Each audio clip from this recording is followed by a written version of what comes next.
আম্মুর হাতের বানানি আপনারা না খাইলে বুঝবেনই না কতটা মজা।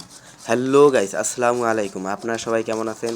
আমিও আলহামদুলিল্লাহ অনেক ভালো আছি। দুপুরবেলা শুয়ে শুয়ে ফোন টিপতাছি, আম্মুকে দেখলাম পেঁপে কুচি করতেছে বানানি খাওয়ার জন্য। তো দেখতেই পাচ্ছেন কুচি কুচি করে নিল। তারপরে সে আম্মু পেঁপের ভিতরে তেঁতুল দিয়ে দিল, তারপরে একটু পোড়ামরিচের গুঁড়া দিয়ে দিল, একটু লবণ দিল, আর অল্প একটু চিনি দিল, তারপরে আচারের তেল দিল অল্প একটু। তারপরে সুন্দরভাবে আম্মু মাখাইয়ে নিল।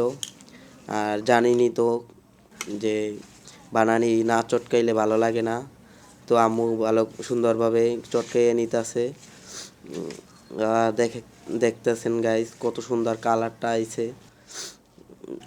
দেখলেই তো জিভে জল আসে। এবারে আমরা খাওয়া শুরু করবো। বিসমিল্লাহির রহমানির রহিম।